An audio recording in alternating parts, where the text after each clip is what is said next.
नमस्कार, जनमत देख रहे हैं आप। आपके साथ मैं हूं लावनी विनीत। जनमत यानी वो मंच जहां पर हम और आप मिलकर करते हैं उन खबरों की बात जो सीधे आपसे सरोकार रखती है, जो सीधे देश से सरोकार रखती है। और देश से सरोकार रखने वाली खबरों का जिक्र जब हम करते हैं, उसकी चर्चा करते हैं, तो उसमें छिपी होती है राष्ट्र सर्वोपरि की भावना। राष्ट्र सर्वोपरि की भावना के साथ ही प्रधानमंत्री नरेंद्र मोदी 5 देशों के दौरे पर निकल चुके हैं। इस वक्त उनकी उपस्थिति घाना में है। ये सीधी तस्वीरें आ रही है। हमेशा की तरह वही तस्वीर, वही उत्साह, वही उमंग। इंडियन डायस्पोरा जब अपनी मिट्टी के प्रधानमंत्री को अपने बीच पाता है तो किस कदर वो खुशी, वो उमंग, वो उल्लास, वो उत्साह नजर आता है। आज ये तस्वीर इस बात को प्रमाणित कर रही है। ब्रिक्स समिट में हिस्सा लेने के लिए प्रधानमंत्री पहुंचेंगे ब्राजील, लेकिन उससे पहले क्योंकि ये 5 देशों का दौरा है और घाना इसमें पहला पड़ाव है। देखिए, भारत माता की जय से गुंजायमान पूरा वातावरण। अपने बीच अपने देश के प्रधानमंत्री को पाकर, अपनी मूल से जुड़े हुए प्रधानमंत्री को पाकर घाना के लोग कितने ज्यादा खुश नजर आ रहे हैं। और प्रधानमंत्री भी, जब कभी भी आपने देखा है कि जब विदेशों में पहुंचते हैं और भारत से जुड़े हुए, भारत की मिट्टी के लोग, भारत के मूल के लोग जब उनसे मिलते हैं तो अनायास प्रधानमंत्री भी उनके इस अभिवादन को सहर्ष स्वीकार करते हुए उनसे ठीक उसी तरह से मिलते हैं जैसे जब कोई अपना बिछड़ा मिलता है और अपने बीच जब पहुंचता है, अपने लोगों के बीच, वो व्यवहार, वो भावनाएं उनकी भाव भंगिमाओं में भी नजर आने लगती है। ये तस्वीरें घाना की हैं जब प्रधानमंत्री वहां पहुंचे। पूरा भारतीय परंपरा के हिसाब से उनका स्वागत किया गया।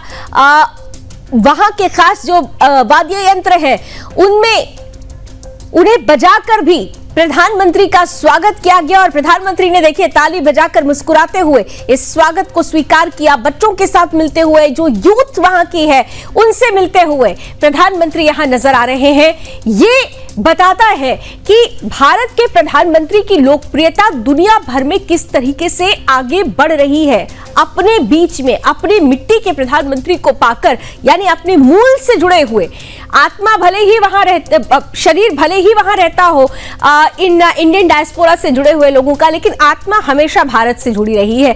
और यही वजह है कि जब भारत के प्रधानमंत्री इनके बीच पहुंचते हैं तो वो आत्मीयता, वो अपनापन, वो भाव नजर आने लगता है जो अभी हमने आपके सामने तस्वीरों में रखा। बहुत महत्वपूर्ण ये दौरा है। कई द्विपक्षीय जब मुलाकात होगी, भारत के संबंध किस तरीके से प्रगाढ़ होंगे, इसे लेकर चर्चा होगी। इन सब पर हमारी नजर होगी। लेकिन अब नजर उस खबर की तरफ आपकी ले जाना चाहते हैं जो सीधे तौर पर यह बता रहा है कि पाकिस्तान कभी नहीं सुधरने वाला।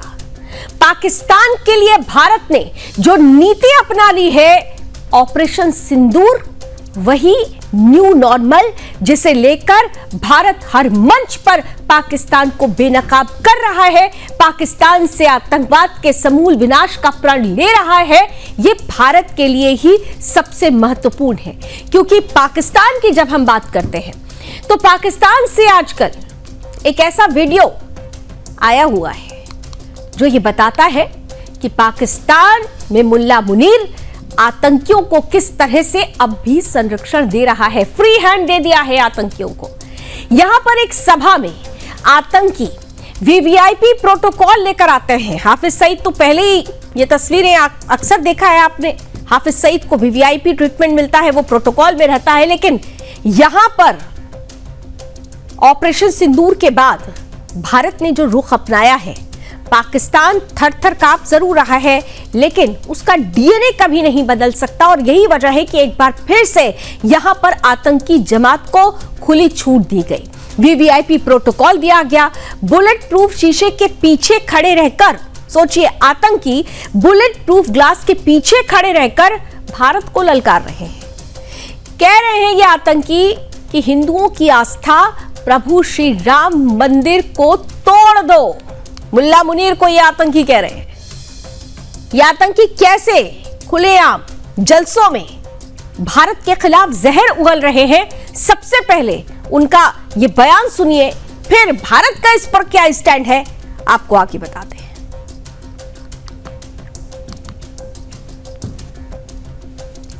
शहीद हो सकती है तो मैं पाक फौज से एक मुतालबा करता हूँ, आपने भी मेरी हाँ के साथ हाँ मिलानी है। उन्होंने हमारी मस्जिदों को टारगेट किया, मसाजिद को, और किया कि नहीं? मस्जिदों को टारगेट किया। आप इसका जवाब हिंदुस्तान की छावनियों को टारगेट करके नहीं। मेरी राय है कि पाकिस्तान के हाफिज मुनीर साहब, आसिम मुनीर साहब, एक ऐलान करो जिस तरह उन्होंने मरकज तैयबा की मस्जिद को टारगेट किया है, तुम बाबरी मस्जिद की जगह बनने वाले राम मंदिर को तबाह करो, राम मंदिर को तबाह करो, इनके सोमनाथों को तबाह करो। और ये बात मैं बेबुनियाद नहीं कह रहा कि राम मंदिर को क्यों तबाह करो। इनके हर मंदिर के अंदर शिवसेना के गुंडे हैं, इनके हर मंदिर के अंदर बजरंग दल के गुमाश्ते हैं, इनके हर मंदिर के अंदर आरएसएस के बदमाश हैं, जो किंचोल की ट्रेनिंग लेने वाले, खंजर की ट्रेनिंग लेने वाले, खंजर की ट्रेनिंग लेने वाले और पेट्रोल बम बनाना सिखाने वाले, मुसलमानों को कत्ल की तरकीबें बनाने वाले। अल्लाह की कसम, तुम हिंदुस्तान के जिस मंदिर को भी टारगेट करोगे। ये वो गीदड़ हैं जो एक कोने में चिंघाड़ रहे हैं। ये वो गीदड़ हैं जिन्होंने भारत की सैन्य ताकत, भारत की कूटनीतिक ताकत दोनों को देख लिया है। ये वो गीदड़ हैं जो भारत जैसे बब्बर शेर से टकरा नहीं पाए तो अब भारत के अंदर ही फूट डालने की कोशिश कर रहे हैं। ये वो गीदड़ हैं जो भारत जैसे बब्बर शेर की ललकार के आगे कहीं टिकते नहीं हैं, लेकिन फिर भी अब इन्होंने क्या हथियार अपनाया? इन्होंने तरीका अपना लिया है कि पाकिस्तान से बैठकर हिंदुस्तान में फूट डालो, यहां के मुसलमानों को भड़काओ। एक बार फिर से पाकिस्तान ने अपनी ये जहरीली औकात दिखाई है। पाकिस्तान की धरती से हमारे प्रभु श्री राम के पवित्र अयोध्या मंदिर को निशाना बनाने की धमकी दे रहे हैं ये गीदड़। कट्टरपंथी मौलवी एक सार्वजनिक सभा में खुलेआम जहर उगलते हैं। आर्मी उन्हें संरक्षण देती है, बुलेट प्रूफ ग्लास के पीछे खड़े होकर ये जहर उगलते हैं। भारत के मुसलमानों को भड़काने की कोशिश करते हैं कि वो प्रभु श्री राम मंदिर को तोड़ दे। ये सिर्फ धार्मिक भावनाओं पर हमला नहीं है, बल्कि भारत की संप्रभुता को लड़काने वाली गीदड़ भभकी है। लेकिन सुन लो पाकिस्तान, अयोध्या कोई साधारण शहर नहीं है। ये करोड़ों सनातनियों की आस्था का केंद्र है। राम मंदिर सिर्फ ईंट पत्थर नहीं है, ये ईंट पत्थर से बना हुआ भवन नहीं, बल्कि भारत की आत्मा है, जिसे 500 साल के संघर्षों ने अडिग बनाया है। तुम्हारी औकात नहीं है कि इस पर किसी भी तरीके से आक्रमण कर सको, क्योंकि ये नया भारत है। ये सुनता और सहता नहीं है, ये जवाब देता है। तुम्हारी हिम्मत कैसे हुई इस पवित्र स्थल पर आंख उठाकर देखने की? पाकिस्तान की हरकत वैसे कोई नई बात नहीं है। जब कुछ नहीं कर पाते तो बैठकर वहां से धमकियां देते हैं, गीदड़ भभकी देते हैं, भारत के मुसलमानों को बरगलाने लगते हैं। लेकिन दुनिया नहीं भूली है कि ये वही मुल्क है जो आतंक का पर्याय है, जिसके आर्मी चीफ आसिम मुनीर, या यूं कहे जिसके जिहादी चीफ मुल्ला मुनीर आए दिन भारत के लिए जहर उगलता हुआ नजर आता है। एक बार फिर से आसिम मुनीर ने जहर उगला। आसिम ने एक बार फिर से कश्मीर का नाम छेड़ दिया, लेकिन वो भूल गया कि कश्मीर की बात कहकर आसिम अपने लिए ही, मुनीर अपने लिए ही उस कब्रगाह को तैयार करने का आधार बना रहा है, जो भारत अगर ठान ले तो चुटकियों में बना सकता है। आसिम मुनीर कैसे जहर उगल रहा है कश्मीर को लेकर, एक बार फिर से आइए आपको उसका बयान भी सुनवाते हैं। India tends to exploit its so-called strategic relevance, hubristic mindset and military capacitation for adventurism aimed at political gains. In recent years, under the pretext of counter-terrorism, India's political leadership, marked by a troubling absence of strategic foresight, has twice undertaken acts of unprovoked aggression against Pakistan. On both occasions, their recklessness was met with Pakistan's resolute response, which not only preserved national honor, but also averted a dangerous broader regional escalation. Pakistan, despite grave provocations, acted with restraint and maturity and demonstrated its commitment to regional peace and stability, which has led to Pakistan's role as net regional stabilizer. However, the assumption that Pakistan would have any constraints in the face of any future violation of its sovereignty reflects a dangerous misleading of strategic fundamentals. As we steadily but surely build our comprehensive national power, any enemy acting on perceived vulnerability of Pakistan under the illusion of strategic impunity or miscalculation would get an assured, swift, and a very befitting response. The onus of ensuing escalation, one that may ultimately bear catastrophic consequences for the entire region, will squarely lie with the aggressor. Pakistan will protect its sovereignty and core national interest decisively and without hesitation. ये जिहादी मुनीर, जिस देश का लोकतंत्र ही सवालों के घेरे में हो, वो संप्रभुता का भारत को पाठ पढ़ा रहा है। ये जिहादी मुनीर कह रहा है साफ तौर पर कि भारत ने प्रोवोक किया, प्रोवोकेशन के बावजूद, उकसाने के बावजूद हमने संयम से काम किया। पहलगाम में आतंकी किसने भेजे? निर्दोष हिंदुओं की धर्म देखकर हत्या किसने करवाई? किसने आतंकियों को पनाह दी?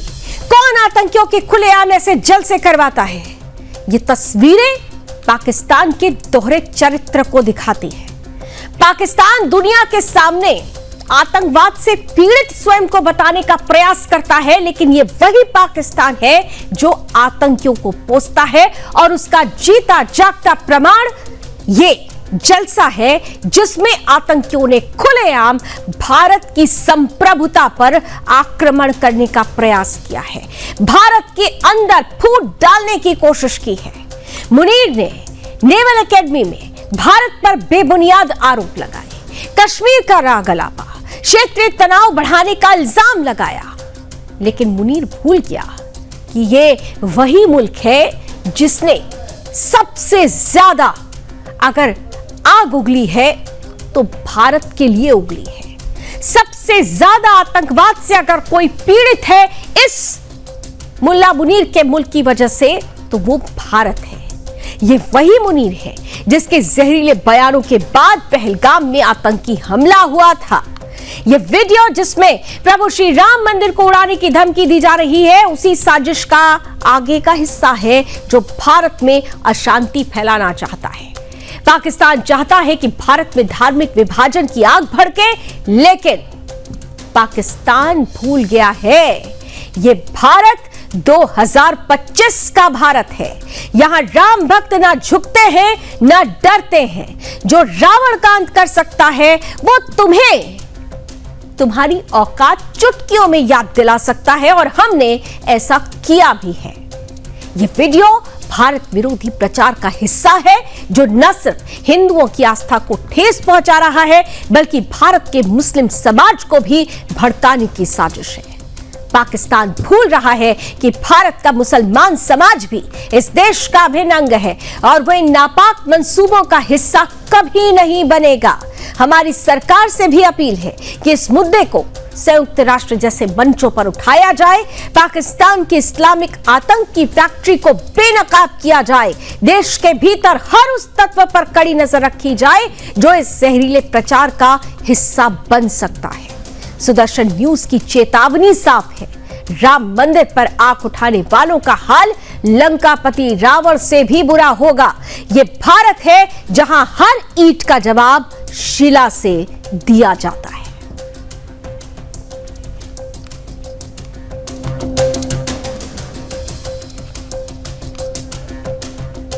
तो ये नया भारत है जो ईंट का जवाब पत्थर से देना जानता है। ये नया भारत है जिसके लिए ऑपरेशन सिंदूर न्यू नॉर्मल है।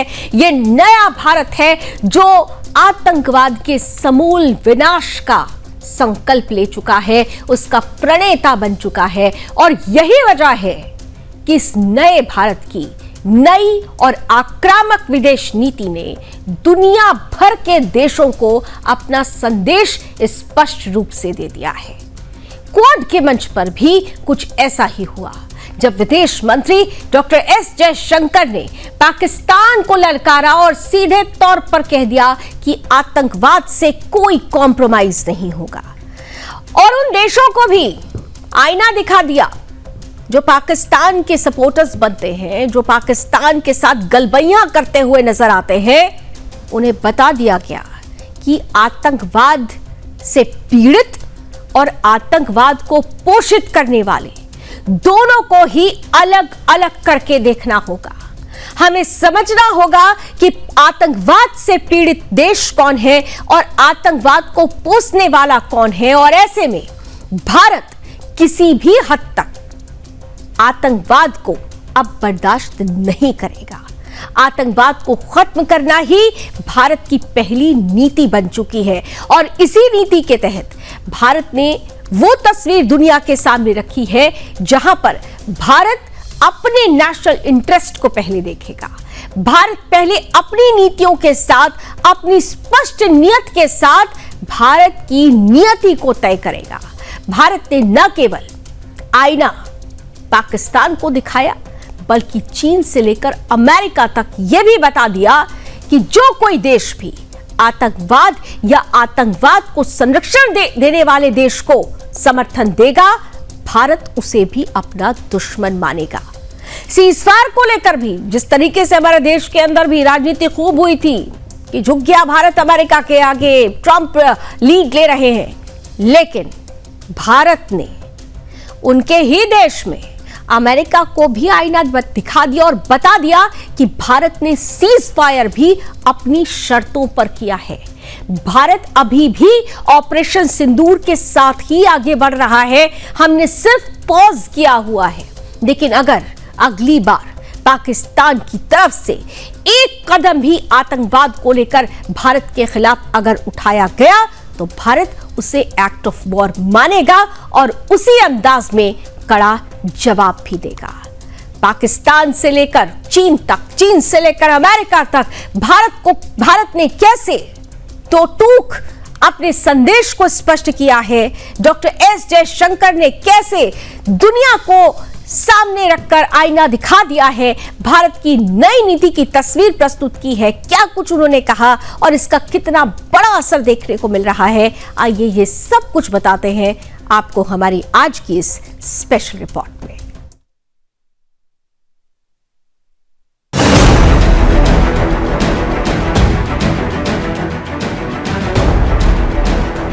अमेरिका की धरती पर हिंदुस्तान का परचम लहराया और जब जयशंकर गरजे तो वाशिंगटन की दीवारें तक हिल उठी। ट्रंप जी, हाँ वही डोनाल्ड ट्रंप जो खुद को सुपर पावर समझते हैं, बार बार भारत पाक सीजफायर का झूठा सेहरा अपने सिर बांधते रहे। लेकिन इस बार जयशंकर की हुंकार ने ट्रंप की कलई खोल दी। अंतर्राष्ट्रीय मंच पर क्वाड के दरबार में जयशंकर ने सीधा ऐलान कर दिया, भारत आतंक के खिलाफ जब तक चाहे, जहां तक चाहे, जैसे चाहे प्रहार करेगा और इसमें किसी व्हाइट हाउस की अनुमति की जरूरत नहीं। A word about terrorism in the light of our recent experience. The world must display zero tolerance. Victims and perpetrators must never be equated. And India has every right to defend its people against terrorism, and we will exercise that right. We expect our Quad partners to understand and appreciate that. यह है नया भारत जो ना दया मांगता है, ना प्रमाण पत्र मांगता है और जो झूठ के गाल पर सच का तमाचा जड़ता है। ट्रंप जैसे वैश्विक दलाल अब बौखलाए हुए हैं क्योंकि पाकिस्तान की झोली में अब भीख मांगने के अलावा कुछ भी नहीं बचा। पाकिस्तान जो खुद आतंक की फैक्ट्री चला रहा है, वो अब हेग की अदालत में जाकर रोना रो रहा है। लेकिन भारत ने साफ कर दिया है कि ये तथाकथित मध्यस्थता अदालत खुद सिंधु जल संधि का उल्लंघन है। इसका कोई भी फैसला भारत के लिए रद्दी के टुकड़े से ज्यादा कुछ भी नहीं। पाकिस्तान के हाथ में आतंक है, पर भारत के हाथ में अब तेजस्वी नेतृत्व और सर्जिकल संकल्प है। जयशंकर ने सिर्फ ट्रंप को नहीं बल्कि चीन पाक की साझा जिहादी गठजोड़ को भी खुले मंच से ध्वस्त कर दिया है। 26 से 11 का लहू, उरी की आग, पुलवामा की राख, पहलगाम की चीखें, भारत सब कुछ याद रखता है और अब जवाब भी देता है, छाती ठोक कर, बिना डर के। We are very clear, there will be no impunity for terrorists. That we will not, we will not deal with them any longer as proxies and spare the government which supports and finances and in many ways motivates them. We will not allow nuclear blackmail to prevent us from responding, because we've also heard this for too long, that you are both nuclear countries, therefore the other guys will come and do horrible things, but you mustn't do anything because it gets the world wide. Now we are not going to fall for that. If he is going to come and do things, we are going to go there and also, अब ना America की मुहर चाहिए, ना Hague की अदालत का झुंझुना। अब भारत बोलेगा और दुनिया सुनेगी। अब भारत चलेगा और दुश्मन थर्राएंगे। जयशंकर की गरज ने बता दिया, ये हिंदुस्तान अब रणनायक है, कृपा पात्र नहीं। इसलिए पाकिस्तान और उसके अंतर्राष्ट्रीय दलाल सुन ले। अब भारत आतंक की नस काटेगा, झूठ की जुबान खींचेगा और भारत विरोध की दुकानें बंद कराएगा। और एस जयशंकर ने भी अमेरिका में बता दिया, ये भारत अब राष्ट्र की रक्षा में कोई रियायत नहीं देगा। Bureau report, Sudarshan news.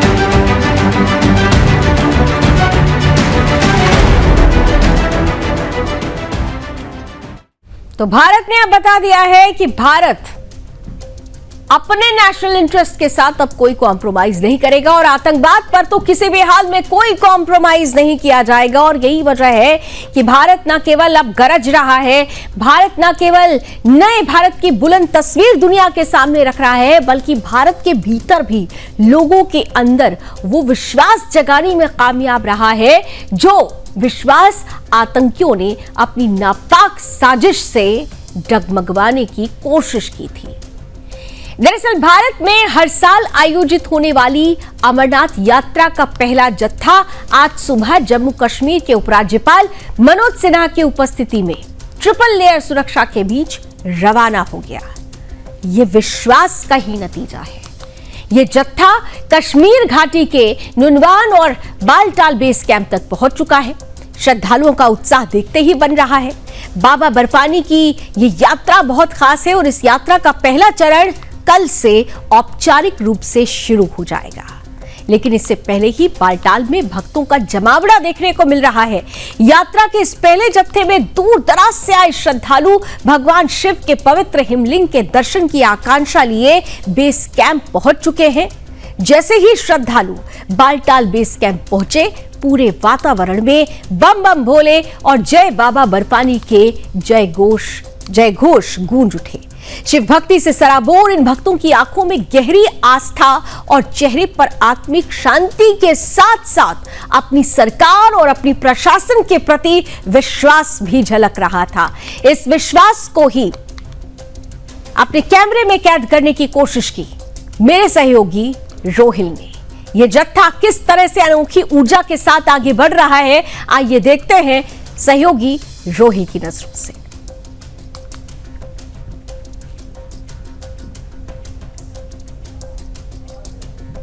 है क्योंकि बाज़ाब्ता तौर पर आज से अमरनाथ यात्रा 2025 शुरू हो चुकी है। सुबह जम्मू कश्मीर के उपराज्यपाल मनोज सिन्हा ने हरी झंडी दिखाकर रवाना कर दिया। इस वक्त यात्री जो है बालतल और नुनवन बेस कैंप पर पहुंच गए हैं और यहाँ पर पूरी तरीके से उनमें काफी ज्यादा जोश, काफी ज्यादा उत्साह देखने को मिल रहा है। यहाँ पर कुछ यात्री कहाँ से मैम? हम यूपी मेरठ से हैं। मेरठ से पहली बार यात्रा हो रही है? हाँ, हम कैसा लग रहा है? बहुत अच्छा लग रहा है, बहुत मन में उत्साह है और बहुत अच्छा लग रहा है कि मतलब बहुत ज्यादा खुशी हो रही है। कह नहीं सकते कि बाबा अपने दर्शन बस हमें दे दे किसी तरह से और हमारे देश की उन्नति हो, भलाई हो। हमें आर्मी की सुरक्षा देख के इतना अच्छा लगा, जरा सा भी ये नहीं था कि कैसा होगा क्या होगा, डर नहीं था मन में क्योंकि पता था कि इस बार और ज्यादा सिक्योरिटी होगी, इसलिए हम और ज्यादा उत्साह के साथ आए हैं। मैम कहाँ से आप? मैं भी मेरठ से आई हूँ। अच्छा, कैसा लग रहा है? पहली बार? बहुत अच्छा लग रहा है। पहले जत्थे में आने की और खुशी है। अच्छा। बहुत लोगों को डाउट था कि पता नहीं आर्मी का कुछ है या नहीं, पर हमने जो रास्ते में देखा वो इतना ज़्यादा मोटिवेटिंग था कि आर्मी हर जगह हमें वेट कर रही है, कि स्माइल के साथ, एक वेव के साथ उन्होंने हमें वेलकम किया है यहाँ पे। और बहुत ज़्यादा एक्साइटमेंट है कि बाबा बर्फानी के दर्शन हमें हो जाए। और बार बार इसी तरीके से हमें बाबा बुलाते रहे, बस यही दुआ बाबा से मांगे। घटना घटी थी, आतंकी हमला हुआ, तो उसके बाद डर का माहौल था, आपको लगा कभी किसी जगह कोई डर का माहौल? नहीं, हमें अपनी आर्मी पर पूरा भरोसा है, अपने देश की नेवी पर हमें पूरा भरोसा है, आर्मी पर पूरा भरोसा है। ये इतने सारे जवान हैं जो हमारी मोदी जी पर पूरा भरोसा है, हमें अपने मोदी जी पर पूरा भरोसा है। Proud of Modi ji. हाँ, we are proud of our country. और हम बस यही अपनी आर्मी के भरोसे यहाँ तक आए हैं, तो आगे भी जाएंगे और वापस सुरक्षित घर भी जाएंगे। बिल्कुल, धन्यवाद हमारे साथ बात करने के लिए। तो ये थे अमरनाथ यात्री जो काफी ज्यादा खुश इस वक्त नजर आ रहे हैं और इनका यही कहना है कि हमें अपनी सुरक्षा पे, अपनी सेना पे गर्व है और पूरी तरीके से कोई किसी भी किस्म का डर का माहौल यहाँ पर नहीं है। इस वजह से इनमें काफी ज्यादा खुशी जो है वो देखने को मिल रही है। कुछ और यात्रियों से हम बात करने की कोशिश। जरूरत नहीं है, हमारी सुरक्षा हमारे साथ है और हमारा देश भी हमारे साथ है। धन्यवाद हमारे साथ बात करने के लिए। तो ये थे अमरनाथ यात्री जो काफी ज्यादा खुश इस वक्त नजर आ रहे हैं, क्योंकि पहले जत्थे में शामिल हुए हैं। किसी भी किस्म का डर यहाँ पर नहीं देखने को मिल रहा है। लोग जो देश के लोग हैं खुशी से यहाँ पर आए और बाबा भोलेनाथ के दर्शन करे। Rohail, Sudarshan TV, Nunwan base camp, Pahalgam, दक्षिण कश्मीर। जयपुर के प्रतिष्ठित महारानी कॉलेज कैंपस में एक बार फिर वही सवाल उठ खड़ा हुआ है। सवाल बड़ा है, सवाल जो पूरे देश के शैक्षणिक संस्थानों, सांस्कृतिक धरोहरों और सरकारी जमीनों से जुड़ा हुआ है। क्या शिक्षा की भूमि पर मुस्लिम अतिक्रमण को नजरअंदाज किया जा सकता है? कॉलेज कैंपस में मजार निर्माण के मामले में एक बड़े खतरे की ओर इशारा कर दिया है। लैंड जिहाद और सांस्कृतिक अतिक्रमण। पानी की टंकी और पंप हाउस के पास 3 मजारों का निर्माण हुआ और यह अपने आप में कई सवाल खड़े करता है। कैसे सरकारी जमीन पर बिना अनुमति ऐसे मजहबी निर्माण कार्य हो सकते हैं? कौन लोग हैं जो इसे समर्थन दे रहे हैं? और सबसे अहम, क्या ये एक सोची समझी साजिश है? धरोहर बचाओ संरक्षण समिति के अध्यक्ष भरत शर्मा ने यह आरोप लगाया है कि ये केवल मजार नहीं है, बल्कि लव जिहाद का बीज बोने का षड्यंत्र है। उनका कहना है कि यह निर्माण धीरे धीरे महारानी कॉलेज को मजहबी केंद्र में तब्दील करने का प्रयास है। जहां पहले लोग आएंगे, फिर भीड़ जुटेगी, वक्फ बोर्ड का दावा होगा, नमाज पढ़ी जाएगी और अंततः ये जमीन उनके अधीन हो जाएगी। ये कोई नई साजिश नहीं है। देश के कई हिस्सों में सरकारी, शैक्षणिक, रेल और वन भूमि पर इसी तरह से धीरे धीरे कब्जा करने की साजिश हो रही है। लेकिन राजस्थान की राजधानी जयपुर में, और वो भी महारानी कॉलेज जैसी महिला शिक्षण संस्था में, इस प्रकार का अतिक्रमण ये सिर्फ नियमों का उल्लंघन नहीं है, बल्कि राष्ट्र और संस्कृति के खिलाफ सुनियोजित हमला है। ये सवाल भी गंभीर है कि कॉलेज की सुरक्षा व्यवस्था आखिर क्या कर रही थी? क्या प्रशासन की आंखों के नीचे यह निर्माण कार्य हो गया? अगर कोई छात्रा मंदिर बनाती तो क्या उसे इतनी ही छूट दी जाती? ये मामला बेटियों की सुरक्षा और स्वतंत्रता से जुड़ा है। जो कॉलेज पुरुषों के लिए प्रतिबंधित है, वहां बाहरी तत्व कैसे प्रवेश करके निर्माण कर पाए? और अब धार्मिक संगठन मैदान में है। उन्होंने चेतावनी दी है कि यदि मजारें हटाई नहीं गई तो उग्र आंदोलन होगा। प्रशासन के पास अब 2 ही रास्ते बचे हैं, या तो नियमों के तहत कार्रवाई करे या फिर राजनीतिक तुष्टीकरण के नीचे कानून को कुचले। जनमत साफ है कि शिक्षा की भूमि पर किसी भी तरीके का मजहबी अतिक्रमण बर्दाश्त नहीं हो सकता। देश धर्मनिरपेक्ष है, लेकिन धर्मनिरपेक्षता का मतलब कमजोर शासन नहीं होता। अगर आज ये नहीं रोका गया तो कल कोई और कॉलेज होगा, हर यूनिवर्सिटी, हर कॉलेज, हर रेलवे स्टेशन पर एक मजहबी अड्डा बन जाएगा और इसलिए जरूरी है इस पर खुलकर आवाज उठाने की। सुदर्शन न्यूज भी शासन प्रशासन से यह मांग करता है कि ऐसे मजहबी अतिक्रमणकारियों के खिलाफ सख्त से सख्त कार्रवाई हो, ताकि हम अपनी बेटियों को लव जिहादियों से भी सुरक्षित रख पाए, अपने शिक्षण संस्थानों को लैंड जिहादियों से भी सुरक्षित रख पाए। बात हिंदुओं पर आक्रमण की करें, हिंदुत्व पर आक्रमण की करें, तो यहां पर केवल खतरा एक साइड से नहीं है, खतरा धर्मांतरण का दूसरी तरफ से भी है। चंगाई सभाओं का जिक्र हमने हमेशा से किया है। आज के समय में जब हिंदू धर्म के पवित्र स्थलों और साधु संतों पर सवाल उठाते हैं कुछ लोग, तब चुपचाप और गुपचुप तरीके से कुछ और गतिविधियां देश में दूसरी तरफ चल रही होती हैं, जिन्हें न सिर्फ धर्मांतरण के उद्देश्य से चलाया जा रहा है, बल्कि समाज में गलत संदेश भी फैलाया जा रहा है।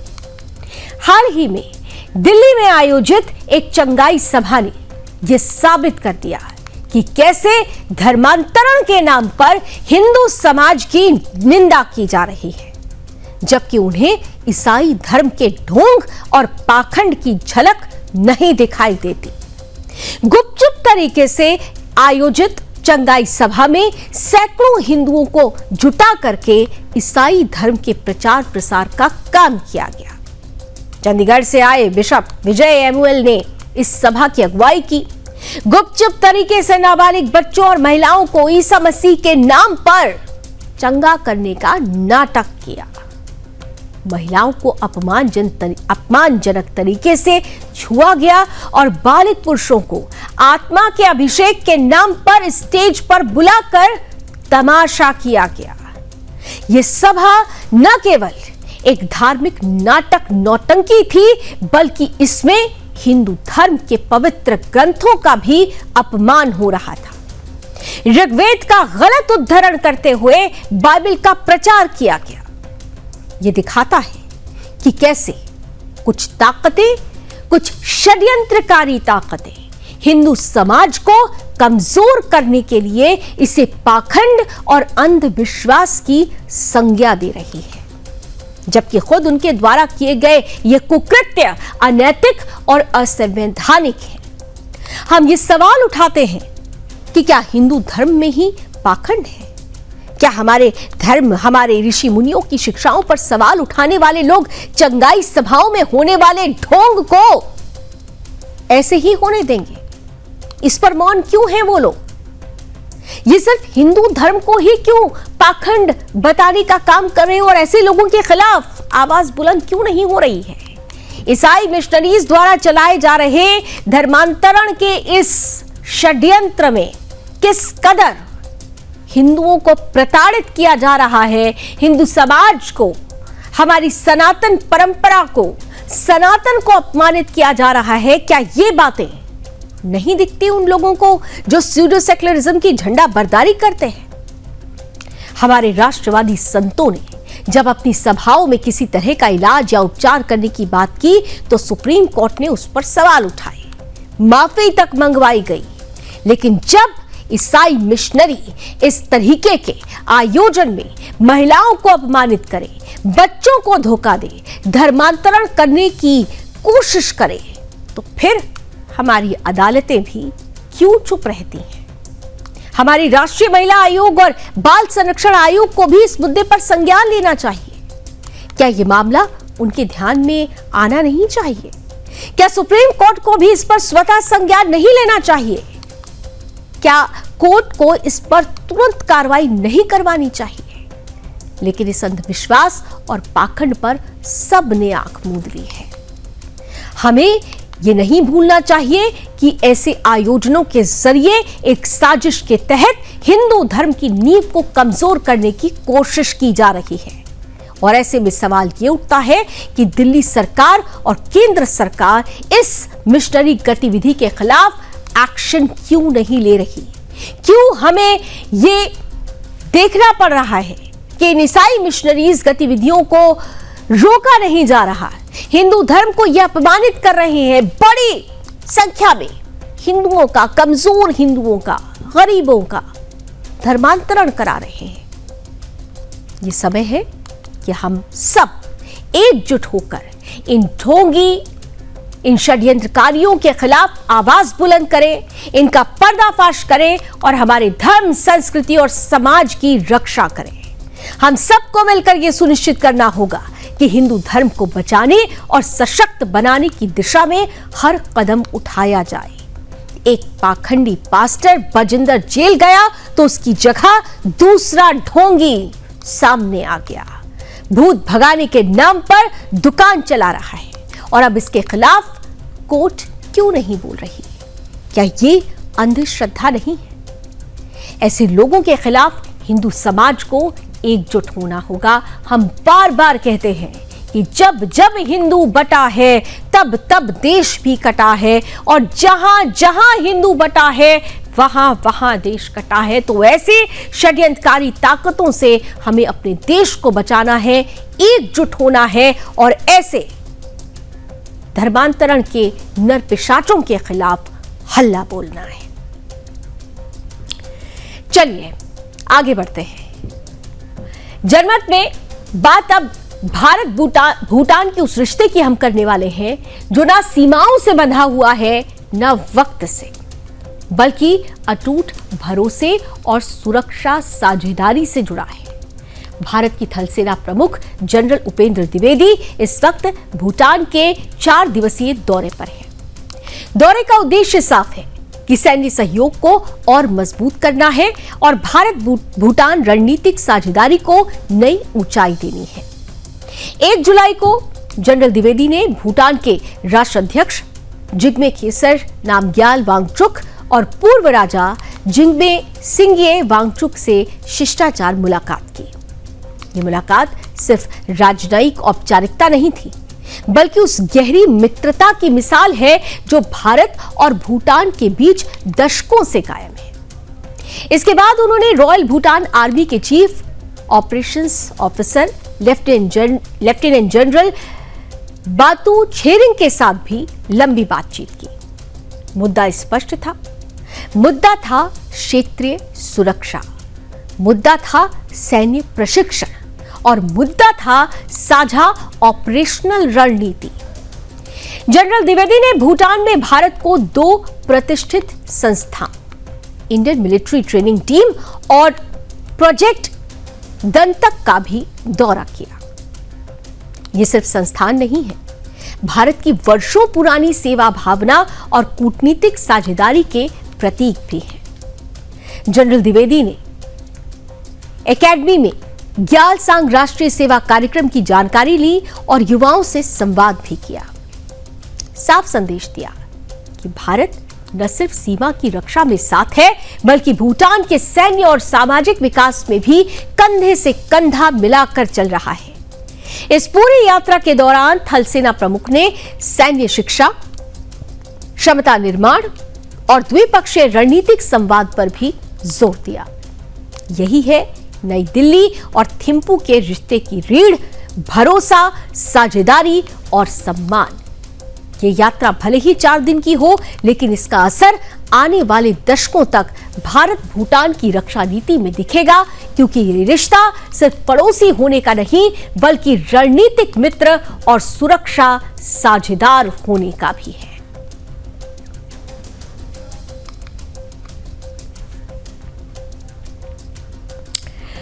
और अब हम जनमत के आखिरी पड़ाव पर पहुंच चुके हैं, यानी वक्त आज के गुड न्यूज का है, पॉजिटिव न्यूज का है। तो पॉजिटिव न्यूज में, गुड न्यूज में आज हम आपको एक ऐसी खबर दिखाने जा रहे हैं जो भारत के लिए गर्व का पल है। जी हाँ, डिजिटल इंडिया अभियान ने आज 10 साल पूरे कर लिए हैं और ये भारत की एक ऐतिहासिक उपलब्धि है। 1 जुलाई 2015 को प्रधानमंत्री नरेंद्र मोदी द्वारा शुरू किए गए डिजिटल इंडिया अभियान ने भारत को डिजिटल महाशक्ति बनाने की दिशा में महत्वपूर्ण पहल की थी। इसका उद्देश्य साफ था कि देश की ऑनलाइन बुनियादी ढांचे को मजबूती देना, इंटरनेट कनेक्टिविटी को बढ़ाना और सरकारी सेवाओं को डिजिटल रूप से नागरिकों तक पहुंचाना। आज इस अभियान के पूरे 10 साल हो गए हैं और हम कह सकते हैं कि भारत ने इन 10 सालों के इस सफर में कई अहम मील के पत्थर भी तय किए हैं।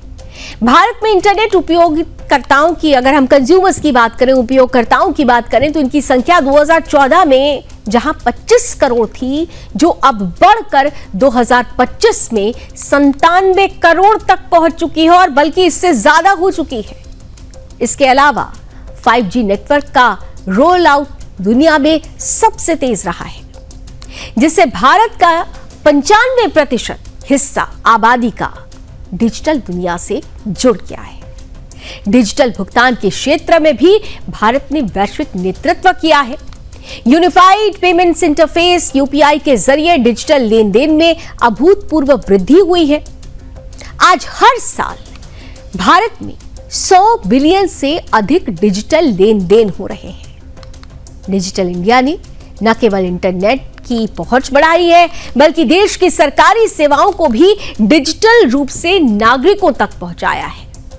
उमंग ऐप के माध्यम से एक ही प्लेटफॉर्म पर 1700 से अधिक सरकारी सेवाएं उपलब्ध कराई जा रही हैं। इन 10 वर्षों में कई चुनौतियां भी हालांकि सामने आई। ग्रामीण क्षेत्रों में डिजिटल साक्षरता की कमी, इंटरनेट कनेक्टिविटी की सीमाएं और साइबर सुरक्षा जैसी समस्याओं का सामना भी करना पड़ा।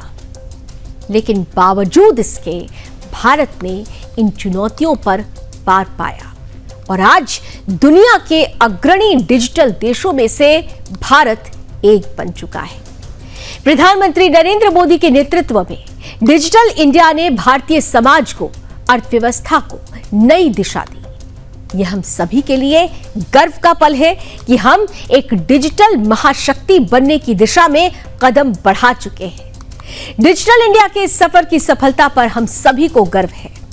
आइए हम सब मिलकर इस अभियान को और आगे बढ़ाएंगे और भारत को एक डिजिटल भविष्य की ओर लेकर जाएंगे। इसी उम्मीद के साथ जनमत में आज मेरे साथ बस इतना ही। देश और दुनिया की तमाम खबरों के लिए आप जुड़े रहिए सुदर्शन न्यूज के साथ। जय हिंद।